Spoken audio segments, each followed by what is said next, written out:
Hello दोस्तों, नमस्कार। स्वागत है एक नई कहानी में। दोस्तों, यह कहानी एक बूढ़े भिखारी और एक सेठ की है। चलिए समय को ना बर्बाद करते हुए हम कहानी को स्टार्ट करते हैं। सेठ के घर हर दिन एक भिखारी दरवाजे के पास आकर भीख मांगता था और घर का मालिक हमेशा घर के बाहर आते ही उसे देखकर फिर जाया करता था। कई बार उसके लिए गालियां भी बकता। वो कहता, तू जिंदा ही क्यों है? पूरी जिंदगी ऐसे ही भीख मांगेगा क्या? धरती का बोझ क्यों बना बैठा है? और कभी कभी उस भिखारी को गुस्से में बेधक्का भी मार दिया करता था।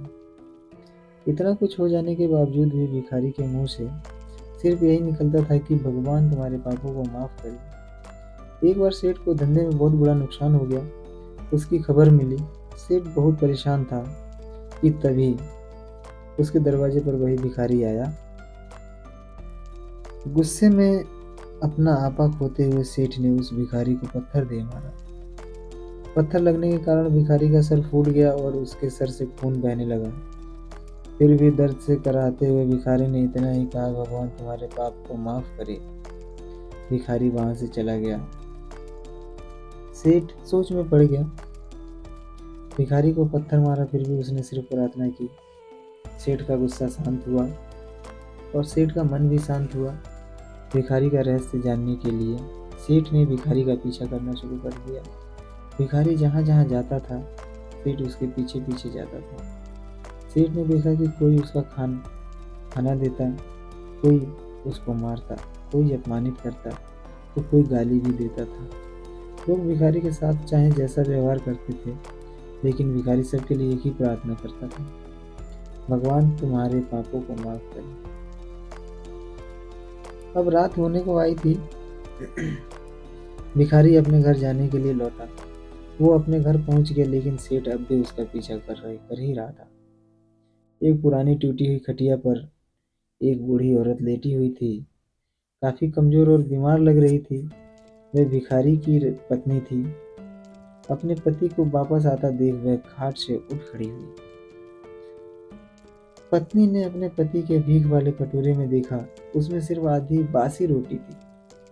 उसे देखकर वह बोली, आज बस इतना ही मिला। और हाँ, आपके सिर से खून कैसे निकल रहा है? यह चोट कैसे लगी? बूढ़ा भिखारी बोला, आज बस इतना ही मिला। किसी ने कुछ दिया ही नहीं। सबने गालियां दी और एक ने पत्थर भी फेंका, इसलिए मेरा सर फट गया। एक गहरी ठंडी सांस लेकर बूढ़ा भिखारी फिर से बोला, यह मेरे ही पापों का फल है। तुम्हें याद है कुछ सालों पहले हम कितने अमीर थे?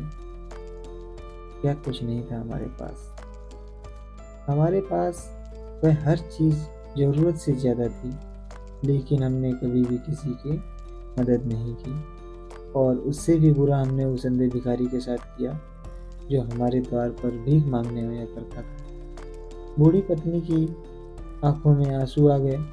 वह बोली, हाँ, हम उस बेचारे अंधे के साथ बहुत बुरा करते थे। उसका अपमान करते थे, उसे खाने के लिए रोटी की जगह कागज दिया करते थे, उसका मजाक उड़ाया करते थे और कभी कभी मारा भी करते थे। मैंने कभी उसको रास्ता नहीं दिखाया। एक बार मैंने उसके मुंह पर मिट्टी भी फेंकी थी और वह हमेशा दुखी होकर यही कहता कि भगवान तुम्हें तुम्हारे किए की सजा देगा। भगवान तुम्हारे पापों की सजा जरूर देगा। उसका श्राप सच हुआ और हम इस दुख भरी जिंदगी में आ गए। भिखारी बोला, हाँ, श्राप उसका सच हो, इसलिए मैं किसी को बद्दुआ नहीं देता, चाहे कोई मेरे साथ कैसा भी बर्ताव करे। मैं हमेशा उसके लिए प्रार्थना ही करता हूँ। मैं नहीं चाहता कि कोई भी हमारे जैसी जिंदगी का अनुभव करे, किसी को भी हमारे जैसे दुखों का सामना ना करना पड़े। वो नहीं जानता कि वह कितना बड़ा पाप कर रहे हैं, इसलिए अनजाने में हुए पाप की ऐसी सजा किसी को भी नहीं मिलनी चाहिए।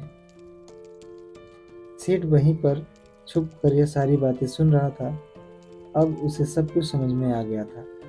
भिखारी और उसकी पत्नी ने यह आधी रोटी मिल बांट कर खाया और भगवान को धन्यवाद बोला और सो गए।